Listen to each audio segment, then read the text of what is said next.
Fala galera que acompanha o Saúde Integrativa, sejam todos muito bem-vindos a mais um vídeo aqui do canal. Hoje novamente em forma de podcast que eu convidei a minha amiga Cláudia Kanashiro, que se formou em fisioterapia comigo, para a gente poder bater um papo sobre a osteopatia, uma técnica muito utilizada hoje em dia e tem muita gente que não conhece ou não faz por medo de saber o que é a técnica, como se trata. Então eu convidei ela para a gente poder bater um papo nesse assunto. Para começar, eu vou pedir para ela se apresentar, falar um pouco da formação dela, para depois a gente já entrar no tema.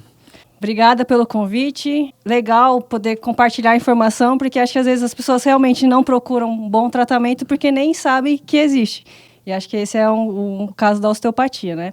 Então, para me apresentar rapidinho, meu nome é Cláudia Kanashiro, eu sou formada em Educação Física pela Unesp Rio Claro. Aí depois eu fiz a fisioterapia na Unifesp, lá em Santos com o Raul.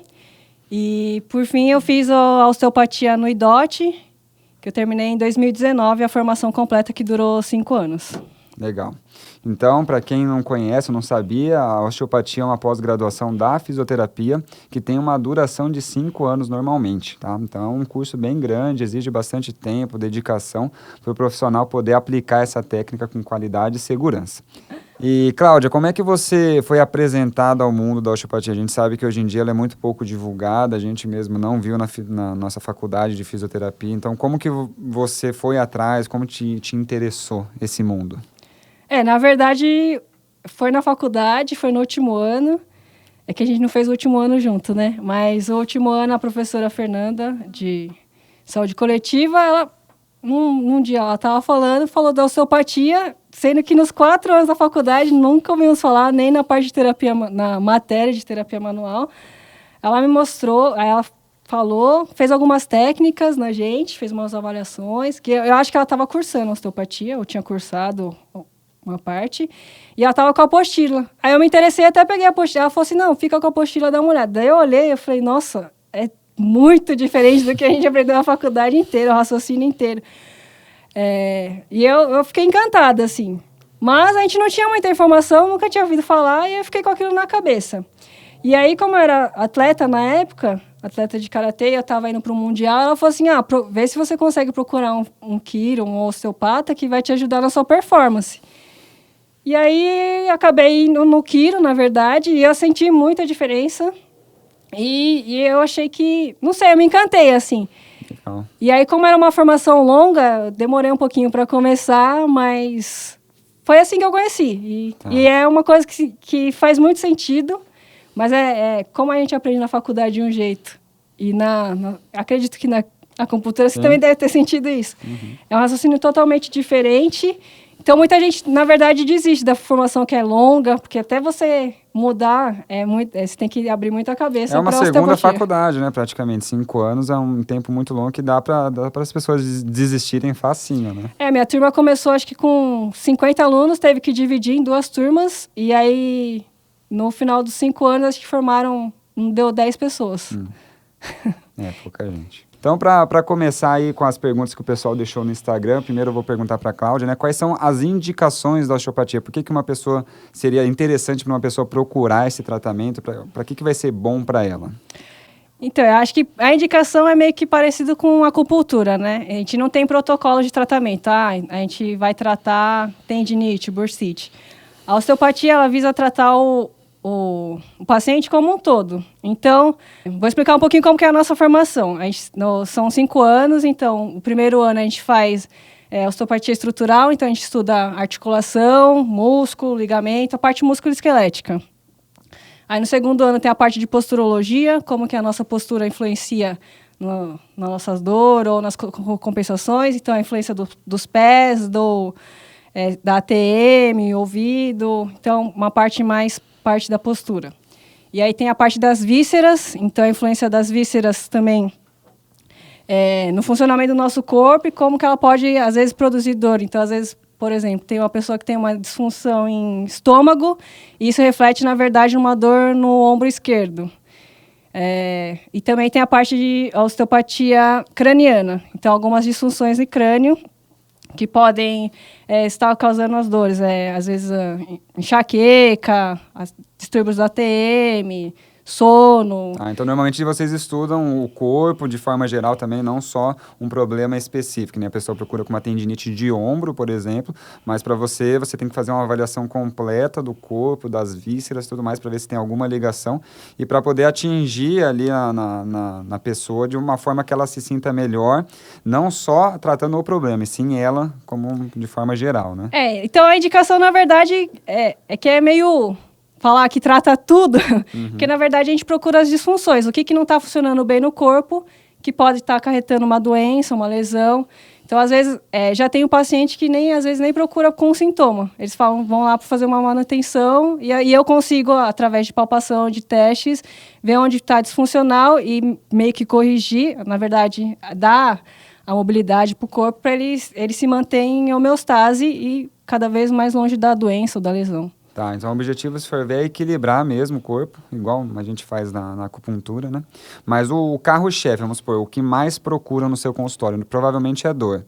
E hoje em dia tem alguma dor específica que você tá acompanhando aí que parece mais? Então, geralmente, assim, no começo era muita dor lombar, que acho que é uma das causas que mais procuram tratar, né? Que acomete mais pessoas. Então, dor lombar, hernia de disco, cervicalgia, tendinites, mas a parte musculoesquelética. Daí eu vou explicando para a pessoa, então às vezes ela fala assim, eu conheço alguém que tem refluxo, você pode ajudar? Eu falo para ela vir, a gente faz a avaliação, às vezes eu consigo, às vezes não, às vezes é parte alimentar mesmo. Mas o carro-chefe geralmente é a parte musculoesquelética. E aí aos poucos as pessoas vão conhecendo e vão vindo por outras queixas. Tá. O pessoal que não conhece ou nunca fez uma sessão de osteopatia, como que você explicaria que é? Porque muita gente fala, eu tenho medo porque estala, porque pode machucar, mas como você explicaria como é uma sessão de osteopatia? A osteopatia a gente usa as mãos, tanto para tratar como para avaliar o paciente. Então, é muito comum, agora com as redes sociais, divulgarem mais a parte de estralar, né? Porque chama atenção, que são as técnicas parecidas com a quiropraxia. Mas, se eu for falar, eu acho que numa consulta, o estralar é 10% da consulta. Assim. Às vezes eu nem preciso estralar a pessoa para fazer o tratamento. Então, a gente tem técnicas de mobilização de tecido, liberação miofascial, de ponto gatilho, alongamento. Então, na verdade, a gente usa o nosso corpo para tratar a pessoa. A gente não usa mais nenhum outro tipo de instrumento para avaliar e tratar a pessoa. Para a galera que tem medo, então, não precisa se preocupar. Pode ir, pode conversar com o terapeuta, falar dos medos. Igual a acupuntura, né? Muita gente tem medo de agulha, a gente vai usando outras ferramentas para a pessoa ir acostumando com a terapia e depois, quem sabe, ela até gostaria de experimentar coisas novas e a gente vai adicionando. Sim, porque até a gente estuda quais são as contraindicações, então a gente sabe avaliar bem. Acho que as pessoas têm maior medo de estralar a cervical, né? Por conta daqueles filmes que as pessoas quebravam o pescoço.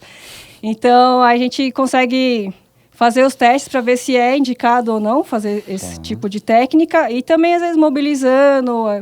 É que, às vezes, demora um pouquinho mais, mas tem a mesma eficácia a técnica, né? Tá. Não precisa Já instalar. que você comentou, quais seriam as contraindicações principais? Assim, qual pessoa não pode fazer ou não se beneficiaria de forma nenhuma da osteopatia? O que a gente mais tem é contraindicação para as técnicas de manipulação, né? As de alta velocidade e baixa amplitude. Então, por exemplo, cervical. Se a pessoa tem desmaios frequentes, porque daí está comprometendo a artéria. Tem os testes que a gente faz para ver se ela tem sintomas neurovegetativos. Se a pessoa não gosta, também já é uma contraindicação, porque ela vai ficar tensionada e a técnica não vai fluir. A gente tem que ver hérnia de disco, dependendo de como a pessoa está, também não é indicado fazer. Tá, e tudo isso você vê na anamnese, na avaliação inicial. Sim. Uma coisa que vieram perguntar para mim no Instagram, Cláudia, é se qualquer profissional de saúde, como na acupuntura, pode fazer o curso de pós-graduação de osteopatia ou não. Que nem na acupuntura, médico pode fazer, nutricionista, psicólogo, qualquer profissional já formado, né? E é uma pós-graduação. Como a osteopatia também é uma pós-graduação, tem essa também ou não? Então, essa parte de regulamentação da profissão ainda está meio obscura, assim. O Conselho de Fisioterapia reconhece como especialidade da fisioterapia, mas o Conselho de Medicina também reconhece como uma especialidade do ortopedista, que o ortopedista pode atuar como osteopata. Lá fora do Brasil, ele é uma profissão autônoma, né? Ele não tem, é uma profissão. Não está ligada a nenhuma outra formação, graduação. Então, está tramitando aqui um projeto de lei para ser assim também aqui no Brasil. Ter o curso de formação completo. Que nem a quiropraxia, né? Que também é especialidade de fisioterapia, mas tem a faculdade, então ainda não tem um parecer certo, assim, do que... E uma pergunta que veio bastante também é qual é a diferença? Porque muita gente vê um vídeo, por exemplo, de um ajuste cervical no YouTube e não sabe se é quiropraxia ou osteopatia. Tem como você saber a diferença pela técnica ou as duas ferramentas utilizam da mesma técnica, são diferentes? Qual que é a principal diferença entre um e outro? Eu acho que a principal diferença é mais o raciocínio clínico, a filosofia de cada uma, né? Porque... Eu não estudei quiropraxia, mas pelo que eu já andei vendo, assim, eu acredito que a quiropraxia entende muito que as disfunções, os problemas sempre saem da coluna e vão para as extremidades, para as vísceras. Já na osteopatia, a gente também entende que vísceras ou articulações a informação que chega pode comprometer a coluna, não só vindo da coluna. São duas vias, né? A via aferente e referente. Então a osteopatia seria um raciocínio um pouco mais completo, podemos dizer assim. Eu não gosto de dizer isso porque parece que eu estou menosprezando a quiropraxia, sim. Mas eu acredito que seja mais o raciocínio mesmo. A quiropraxia seria algo mais estrutural mesmo, físico, enquanto a osteopatia trabalha mais o orgânico, mais emocional também, trabalha outras questões além da manipulação. Isso, acredito que sim. Eu não sei se na quiropraxia também tem outros tipos de técnicas fora as articulares, né? Quando eu já passei como paciente numa sessão de quiropraxia e foi só os ajustes, né? As técnicas de alta velocidade e baixa amplitude, né? Que são os thrusts. Que também tem na quiro... Eu acredito que a osteopatia trouxe da quiro, das técnicas e adicionou. Eu já me tratei bastante com osteopatia. Eu lembro quando eu ia no osteopata, ele mexia bastante na minha barriga. Então eu ia com uma queixa de tensão lombar, de dor um pouquinho na cervical. E ele sempre trabalhava essa parte das vísceras. Então ele palpava bastante meu estômago, meu intestino e soltava bastante, parecia que estava tudo preso. Qual que é a ideia do tratamento visceral da osteopatia que eu não peguei direito? A parte visceral é assim, quando a gente está... As vísceras têm mobilidade também. Então, quando a gente está respirando, o diafragma sobe, desce, isso causa uma pressão e as vísceras têm que se acomodar. Então, elas têm movimento. Então, às vezes, essa mobilidade, aumento de densidade, falta de mobilidade, pode estar causando um sinal de alerta para o seu corpo e aí causar dores em outros lugares, principalmente na coluna. Então... Através da anamnese, né? A gente precisa saber se vai intervir na víscera ou não. No meu tratamento, como a pessoa geralmente vem com queixa musculoesquelética, gosto sempre de começar pela parte que ela está se queixando. Já teve paciente que falou assim, eu tô com dor na lombar porque você está mexendo na minha barriga. Mas daí eu explico que tem víscera, às vezes tem psoas que também a gente pega pela parte da frente. Mas sempre gosto de, até para o paciente se sentir mais confortável, mais confiança também no tratamento, começar... avaliando, mobilizando ali onde é o local de queixa e explicando para ele essa parte da inervação, o que tem a ver, até a parte anatômica mesmo, né? Onde está localizado, tem fáscias, o nosso corpo está todo interligado por fáscias que pode estar interferindo numa dor à distância, né? Legal. É muito comum a gente ver nas redes sociais hoje também a osteopatia para bebês, para crianças de até 1 ano, 2 anos. Existe alguma contraindicação ou indicação específica? Por que as mães levam esses bebês nos consultórios para fazer uma sessão de osteopatia? Com qual intuito? O que é mais comum que eu vejo é para tratar quando o bebê nasce com a cabecinha meio torta. Então, tem técnicas cranianas para ajudar nessa parte da deformação. E também a parte de refluxo, o intestino preso, assim. Então, tem técnicas que a gente consegue ajudar o bebê a a ficar mais na parte do equilíbrio mesmo dele. Tá. Pra... E normalmente bebê, principalmente na acupuntura, eles respondem muito bem aos estímulos. Então, como o bebê tem normalmente bastante cólica, dependendo do leite, da alimentação dele, ou mesmo problema de refluxo, a acupuntura ela tem uma eficácia, às vezes, muito melhor do que no adulto. E a diferença é que a gente usa agulha, na osteopatia você também tem que se virar com alguma técnica que o bebê aceite, né? Porque não é tão fácil quanto tratar um adulto. Mas normalmente eles têm uma resposta bem bacana, né? Então, com bebê eu não tenho experiência, porque eu quero fazer o curso avançado, né? Porque eu acho que é muita responsabilidade você pegar um bebezinho para tratar, porque, como você falou, a resposta é muito rápida. Então, se você faz alguma coisa errada, também A resposta vai vir pode rápida ser também. uma resposta que não é muito legal. As pessoas têm bastante dúvida no caso do encaminhamento. Às vezes a pessoa sente uma dor lombar, por exemplo, vai para o médico e o médico nem sempre encaminha para a osteopatia, porque não conhece ou porque é pouco divulgada. As pessoas precisam necessariamente passar com o médico ou é igual a acupuntura e a fisioterapia que você pode fazer, pode procurar o profissional diretamente e fazer o tratamento? Não, então, como é uma especialidade da fisioterapia, o fisioterapeuta é um profissional de primeiro contato, então não precisa de encaminhamento. O que acontece, que já aconteceu comigo, por exemplo, foi uma pessoa que estava travada, assim, da lombar, e aí eu fiz alguns testes, e aí eu encaminhei para o médico, e eu achei melhor ela passar com o médico para ver como que estava, porque eu achava que era mais parte médica, uma emergência médica, do que fisioterapia ou osteopatia. Tá. Mas eles podem vir sem encaminhamento médico. Certo, é só te procurar e para você faz a avaliação e a proposta de tratamento, igual a Sim. acupuntura, né?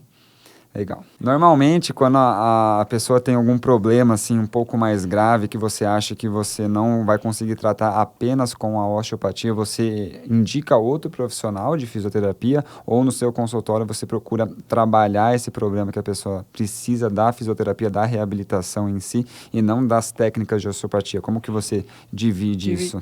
Tá, então como que eu trabalho tanto a parte de reabilitação, a parte de ortopedia, de esportiva, como a osteopatia. Então, por exemplo, a pessoa ela não veio com encaminhamento médico nenhum. Eu faço a avaliação e eu sempre faço primeiro a parte da osteopatia, para entender por que o corpo não está conseguindo se equilibrar e está tendo aquela dor, por que está sobrecarregando determinado lugar. Porque geralmente a pessoa vem com uma queixa de dor em articulação. Sim. Então, eu faço a avaliação e tento primeiro já liberar a musculatura, a articulação, a parte de inervação.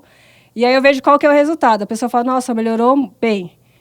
Aí eu peço para ela voltar e meio que ficar estagnado. Então, eu falo, você precisa fazer algum exercício de fortalecimento, alguma coisa assim. Aí, pessoas que são, por exemplo, atletas, geralmente é sobrecarga porque ele já tem músculo, já treina bastante. Já treina, então... Aí eu fico mais na parte da osteopatia mesmo. Da terapia manual. Vai depender de qual que é o objetivo do paciente. Se ele chega com uma dor, com uma queixa que você acha que só com as técnicas de osteopatia você pode ajudar, aí você só faz isso. Se não, você utiliza as outras técnicas da fisioterapia mesmo. Depende da característica do paciente, né? Porque eu recebo pacientes que são sedentários, então a gente sabe que paciente que não faz exercício físico, não dorme bem, não se alimenta bem... A gente não vai conseguir fazer um milagre, né? Então, eu sempre procuro orientar, pelo menos. Se a pessoa não quer fazer a parte de reabilitação comigo, eu falo, precisa fazer algum exercício, eu oriento o exercício. Se é uma pessoa que já é atleta, eu vejo que se ela está com algum déficit de ativação muscular, alguma coisa, eu também oriento. Mas eu vejo se é a osteopatia, eu faço primeiro a osteopatia para ver se tem resultado ou não, como que o corpo reage. E aí eu vejo se precisa fazer exercício, reabilitação ou não. Agora, se a pessoa já vem com encaminhamento do médico, com algum diagnóstico médico, geralmente ele vem encaminhado para fazer 10 sessões, né? Que é meio que o básico. Eu sempre começo fazendo a parte de terapia manual, porque eu não consigo dividir. Ela veio para reabilitação, então vamos fazer a reabilitação. Então, eu sempre começo com a parte de terapia manual para tirar a sobrecarga ali do local de dor. E aí eu começo depois com os exercícios. Muitos pacientes que estão saindo de alta agora com internação prolongada de Covid ficam muito tempo no hospital, muito tempo sob uso de drogas, de sedação e acabam vindo para casa muito fracos, muito enfraquecidos e precisam de uma reabilitação desde o hospital até ficar 100%. Alguém já te procurou para tratar questões pulmonares ou talvez essa reabilitação um pouco mais inicial, onde tem déficit motor, onde o paciente não consegue se movimentar direito, às vezes está na cadeira de rodas? Então, já tive procura como fisioterapeuta, né? Não na parte de osteopatia, mas acabei encaminhando para reabilitação pulmonar. Mas eu acredito que a osteopatia pode ajudar na parte de liberação de diafragma, parte do nervo frênico. Acredito que a osteopatia pode ajudar bastante, mas eu não tenho experiência. Mas a gente, pelo raciocínio do que a pessoa teve e pelo conhecimento anatômico, fisiológico, eu acredito que a osteopatia pode ajudar, sim. Legal. Para a galera que não conhece, o nervo frênico e o diafragma são essenciais para a respiração, né? Então, o paciente que às vezes fica em muita ventilação mecânica pode sair com uma sequela respiratória graças à lesão dessas estruturas, né? E acabar tendo mais dificuldade para respirar ou para desenvolver suas atividades de vida diária que normalmente elas faziam sem nenhum problema. A localização do nervo frênico, às vezes a musculatura da cervical começa a ficar mais tensionada também, e aí pode começar a acarretar outras dores, outras disfunções que às vezes a gente consegue até minimizar, fazendo a liberação desses pontos, dessa musculatura, e mobilizando. Hoje em dia, assim, no seu consultório, o que você mais recebe? O uso, talvez, excessivo do celular é o que mais está chegando de queixa de dor. O que chega mais para você e como você trata aí o pessoal que está assistindo a entender mais ou menos como que funciona a sua sessão?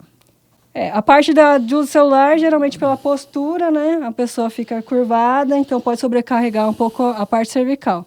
Mas isso também, eu acredito, se a pessoa está despreparada, né? Porque se é uma pessoa que está bem, faz exercício físico, ela tem condições, então meio que também tirar esse mito de que usar o celular causa dor na cervical. Então nem todo mundo que usa vai ter, mas pelo raciocínio aí, pela postura que a pessoa fica, então cervical vai ter dor e também às vezes pode ter dor em região torácica. Como que eu trabalharia uma pessoa que vem com esse tipo de queixa? Eu farei a avaliação postural dela para ver como que está. Geralmente ela vai estar numa posição mais de cifose, com a cabeça também mais para baixo. Fazer a avaliação de mobilidade para ver como que está, se está restrito ou não. Provavelmente ela vai ter alguma restrição, se ela já está com dor. E aí como que seria a sessão? Eu primeiro ia na parte da inervação, então parte mais cervical, ia mobilizar. Na verdade, a gente sempre... Não tem como dar um protocolo, né? A gente Sim, é difícil. vai fazendo vai depender de como o paciente está. Mas aí, nesse raciocínio, eu ia fazer um pouco da parte de mobilização de cervical, a parte neural, muscular, facial. Provavelmente a pessoa, se for por causa do uso celular da postura, ela vai ter um alívio, e aí a orientação seria fazer a parte de exercícios, né? Para não ter essa recidiva de dor. Normalmente você já orienta os exercícios na sua sessão? Sim, eu sempre oriento exercício. Assim, tem colegas meus que falam, por que você fica passando tanta coisa para a pessoa fazer? Deixa ela voltar para você ganhar mais dinheiro. Mas para mim, eu acho que quanto menos sessão a pessoa ficar comigo, eu acho que é melhor, porque daí... Mas ela vai te indicar também, né? Então, como eu tenho a formação em educação física, então eu gosto muito de exercício. Eu acho que na verdade, o que mais tem evidência de que funciona para qualquer tipo de dor e lesão, né? Musculoesquelética. Então, se a pessoa não tem costume de fazer exercício, ou até mesmo se é atleta e tem queixas, eu sempre oriento algum tipo de exercício para ela fazer. Mas é um remédio, se ela quiser tomar e fazer e melhorar, tudo bem. Se ela não quiser voltar, eu trato do mesmo jeito depois. Ainda nesse assunto das doenças, eu trato bastante paciente com problemas neurológicos, que nem AVC, em casa. Eu utilizo bastante da reabilitação domiciliar para melhorar a mobilidade desses pacientes. Você já teve alguma procura ou como que a osteopatia poderia auxiliar nesse paciente, por exemplo, que vai para casa depois de um AVC, está hemiplégico, está com redução da mobilidade e vai te procurar? O que você orientaria, como você trabalharia? Então, na osteopatia a gente fala que tem as lesões de parâmetro maior e parâmetro menor. A osteopatia trata as lesões de parâmetro menor, que seriam as disfunções. Então, não necessariamente tem uma lesão estrutural. O AVC já seria uma lesão estrutural, né? Então, a osteopatia não vai devolver a função do músculo perdido. Que a gente pode ajudar a aliviar algumas dores por tensão, assim, mobilizar um pouco a articulação, mas a parte da lesão estruturada já a gente não vai ter um Trabalharia resultado. A reabilitação seria a reabilitação com a fisioterapêutica mesmo. Poderia só acrescentar, né? Seria um auxiliar. a osteopatia para reabilitação. Uma terapia complementar da reabilitação. Legal. Que acho que é meio que como a acupuntura poderia ajudar, né? Sim. Parte de dor, alguma coisa assim, mas não que com a acupuntura vai retornar a função total. Sim. E era isso que a gente queria passar para vocês hoje. Muito obrigado por terem ficado com a gente até agora. Muito obrigado, Cláudia, por ter aceitado o convite de fazer essa entrevista, essa gravação. Se você gostou, deixa o seu curtir, manda para as pessoas que tenham interesse nesse assunto, que podem se beneficiar com esse conteúdo. E se não for inscrito no canal, se inscreva aqui para ficar sempre por dentro das melhores dicas de saúde e bem-estar. Muito obrigado, Cláudia. Se quiser dar suas palavras finais aí. Eu novamente que agradeço. Espero ter contribuído, trazer um pouco de informação sobre a osteopatia para as pessoas. Meu caminho ainda está só começando, então tem muita coisa que eu não tenho muita experiência ainda, mas espero daqui, sei lá, um ano voltar e ter mais novidades, mais informações para as pessoas. Quem quiser me seguir no Instagram, @ckfisioterapia, procuro postar algumas coisas, informações, que eu acredito que quanto mais informação a pessoa tiver, melhores escolhas elas vão ter para ter uma saúde melhor. Legal. Eu vou deixar aqui na descrição o Instagram da Cláudia, do Estúdio Coros aqui, do Felipe, que está fazendo a gravação, o áudio, a edição desse vídeo. E a gente se vê no próximo vídeo. Muito obrigado.